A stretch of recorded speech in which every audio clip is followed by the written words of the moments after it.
I mean, we've only been asking for 7 years. And the FBI finally comes up with a figure.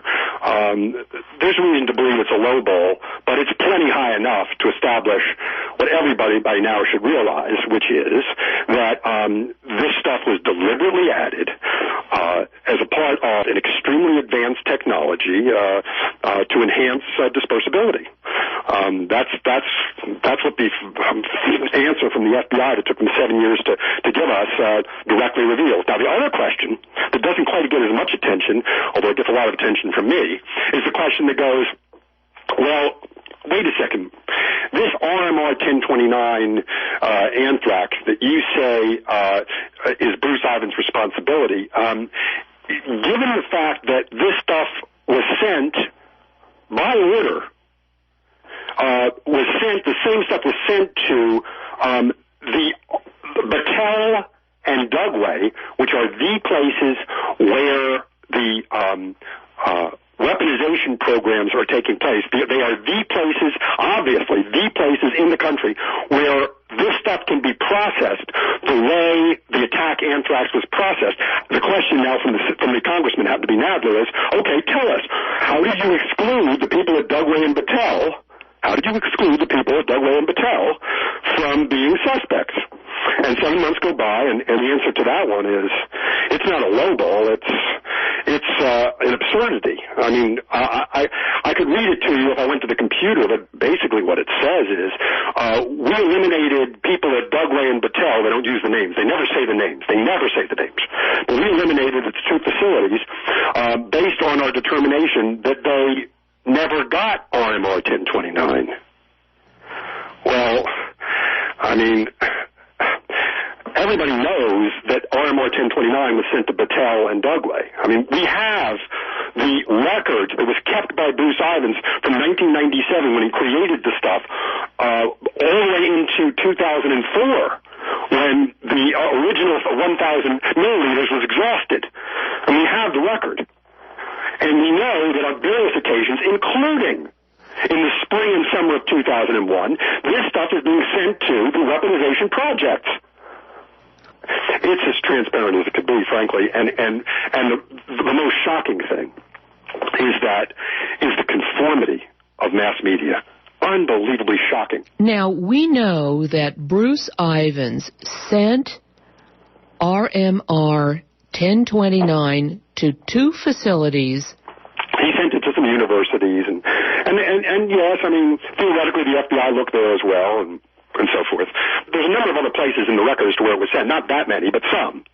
The one, though, that never gets acknowledged, they don't talk about it very much, but what's being covered up, the words they never say are Dugway and Battelle. That's what they're, because, again, Bonnie, it goes to some other places, but Battelle and Dugway are the places where the weaponization projects are. That's the place where this cutting-edge technology that goes into the attack Anthrax is formulated.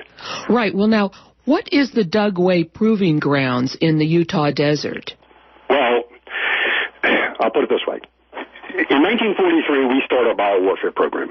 Okay? 1943, in the middle of World War II. We were working with England on it. We started in 1943, and it started at Fort Detrick. It was then called Camp Detrick. Okay. 10 years later, we open up the facility called Dugway Proving Ground. Dugway Proving Ground, mark my words, is larger than the state of Rhode Island.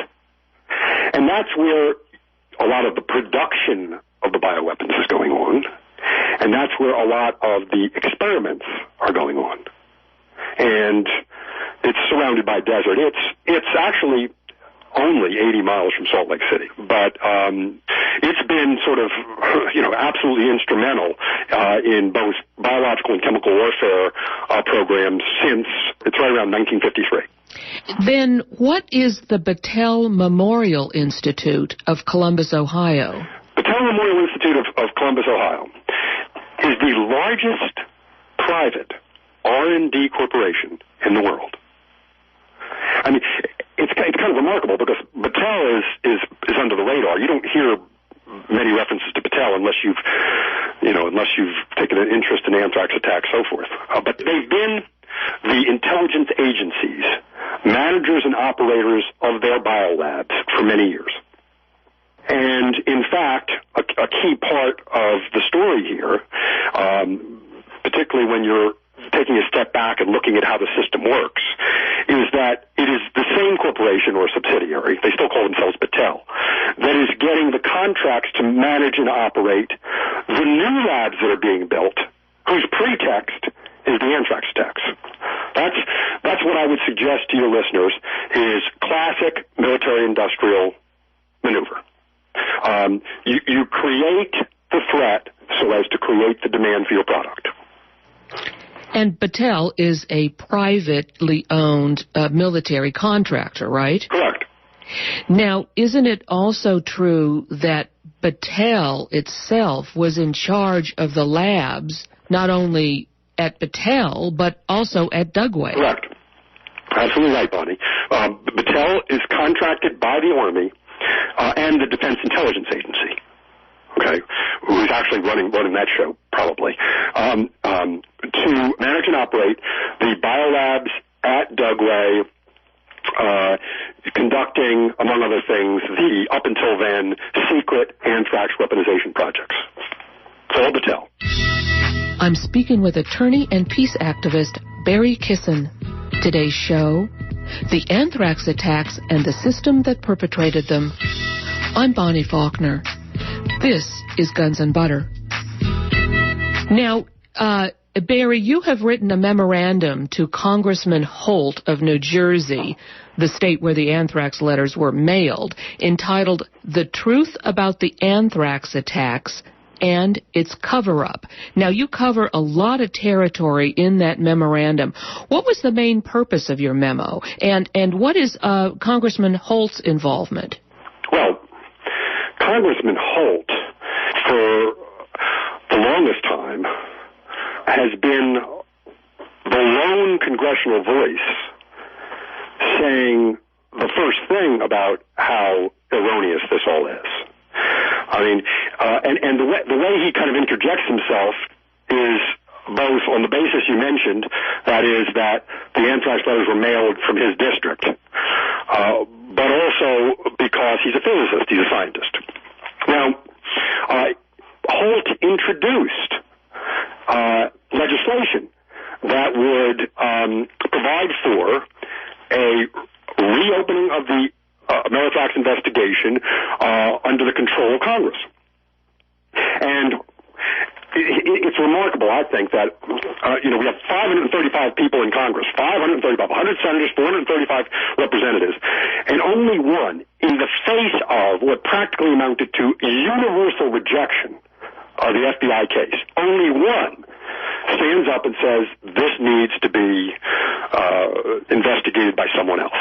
Only one. Now, that argument can't be resisted. Like I say, I mean, it's in touch with what all the commentators are saying practically. The mass media certainly go along to the extent that you can, but they also reveal things. And one of the things that the memo points out is that the way I kind of describe this is, at first, it's completely out in the open. This is before I submit the cover-up goes into effect, so that you've got the mainstream media, like Washington Post, New York Times.